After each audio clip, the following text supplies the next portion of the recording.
Golf Academy vous est présenté par le club de golf L'Albatros pour du golf de qualité tout près de chez vous et par Signature Maurice Tanguay, tant de différence et d'élégance. OK, Stéphane, on est en situation de jeu. On vient toutes les deux de réaliser notre coup. On est pas mal dans une situation assez similaire. On pourrait dire que notre balle est pas mal enfouie. Là, on est dans le trouble. Moi, je suis dans le trouble, en tout cas. On est pas mal dans le trouble. Donc là, on va prendre le temps d'analyser la situation pour, choisir le bâton. OK, le premier élément, c'est de choisir le bâton en fonction de la situation qu'on a, puis en fonction de la distance. La distance est quand même courte, hein, on le voit bien. C'est à peu près 15 verges. Donc, moi, je te dirais que c'est un type de coup qu'on va appeler un coup en V. On va devoir, comme on l'a vu, comme on le voit ici, comme on n'a pas beaucoup d'espace pour contacter la balle, pour aller chercher la balle, on va devoir prendre un bâton qui a le plus d'angle possible. Donc, on va parler d'un 60 degrés. Oui. 60 degrés. Pourquoi on va faire ça? Parce que il y a beaucoup de gazon, puis il est très haut, puis la balle est très basse. Donc, on ne sera pas capable, avec un coup normal, d'aller ramasser. Regarde, on voit bien que ça bloque ici. C'est ça, là. Donc, on va devoir ramener le bâton dans une trajectoire qui est très verticale. Donc, c'est pour ça qu'on va appeler ça le coup en V. OK? Un coup où on va donner une trajectoire très verticale au bâton, puis une sortie aussi très verticale. OK? Si on regarde l'angle de 60 degrés, c'est un des plus prononcés. OK? Le fait que l'angle est très prononcé versus un angle très vertical, ça donne une grande différence. Donc, la balle va sortir. Va monter plus dans les airs. Oui, c'est ça. Elle va sortir plus dans les... Puis elle va être plus facilement atteignable au sol. Oui, parce que là, notre impact en arrière, il va y avoir beaucoup de gazon. C'est qu'on a appris dans les autres cours avant, c'est qu'on enlève l'effet rétro. Ben oui, c'est ça. Parce qu'on va avoir beaucoup d'herbe qui va s'installer entre la face de bâton et la balle. Puis le contact de la balle. Ça va? Je te montre... Tu pourrais te déplacer un petit peu.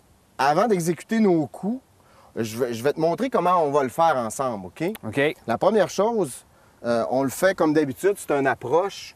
On va prendre le bâton plus court. Le positionnement, on en a déjà parlé. On va prendre un positionnement qui est extrêmement rapproché. OK? Ce qui va changer beaucoup, c'est l'utilisation un peu plus prononcée, puis je dirais pas mal plus prononcée, de l'action de levier au niveau des poignets. Elle va pour créer une action qui est... Je vais juste me tasser en avant de toi, puis je te laisse aller. Très verticale. On va bien le voir à l'écran. Très verticale. Donc, tu casses tout de suite en partant, tu casses les poignets. Absolument. Tout de suite en partant, je vais amener ma tête de bâton très verticale. OK? Par contre, je vais rester en mouvement quand même au niveau du reste de mon corps. OK? Souvent, quand on va faire ces coups-là, il va y avoir beaucoup de golfeurs et golfeuses qui vont avoir tendance à juste l'effectuer avec le poignet. OK?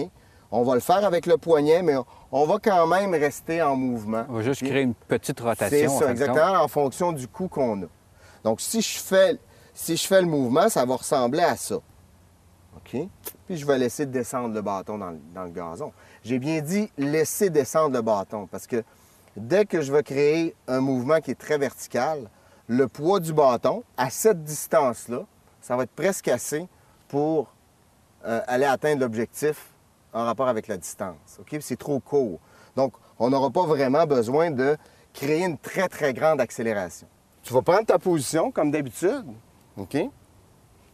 Tu vas faire ton élan, c'est ça. Tu vas essayer de transposer ce que j'essayais de faire, exactement. OK, de ce que je vois, tu peux y aller un petit peu plus d'une manière un peu moins brusque. OK? Mon œil me dit que tu pourrais être un petit peu moins brusque. OK. Ça va? Là, laisse-le... Oh oui, parfait. Un petit peu mieux, ça. Excellent. Moi, je le sens mieux aussi quand il passe dans le gazon. De le laisser tomber un petit peu plus. Donc, ça prend beaucoup de dextérité au niveau des poignets, des mains. Donc, beaucoup de sensations, de sentis sur ces types de coups-là. OK?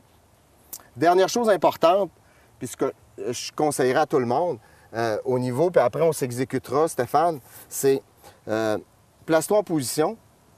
Lorsque tu vas exécuter ton coup, je te dirais de porter un petit peu plus attention sur un élément important qui est fais ton coup, OK? Fais ton élan de pratique. OK, je vais te demander de garder les yeux, OK, un peu plus longtemps à l'endroit où tu vas contacter la balle. OK. Ça va? Oui, super. Excellent. Et voilà. Donc ça, là, c'est un élément important souvent, OK? C'est important sur tous les coups, mais encore plus sur les petits coups comme ça, OK? De bien faire son élan de pratique, puis son élan en jeu avec le coup tout à l'heure. Faire attention de bien regarder même après le contact là-bas, sans que le mouvement soit affecté. Ça veut dire qu'on ne bloque pas à l'impact de la balle, mais on fait des élans pour regarder un petit peu plus longtemps. Okay? Parfait. Les téléspectateurs vont pouvoir le voir quand je vais le faire. Puis après, on y va? Tu commences? Oui, je commence. Vu que c'est moi qui est le plus loin, OK, je vais m'exécuter en premier. OK, je m'installe. OK, je vais faire un ou deux élans de pratique. Puis on va voir, gars, je vais porter attention sur... Ça ne m'empêche pas de bouger. OK? Je m'installe sur la balle.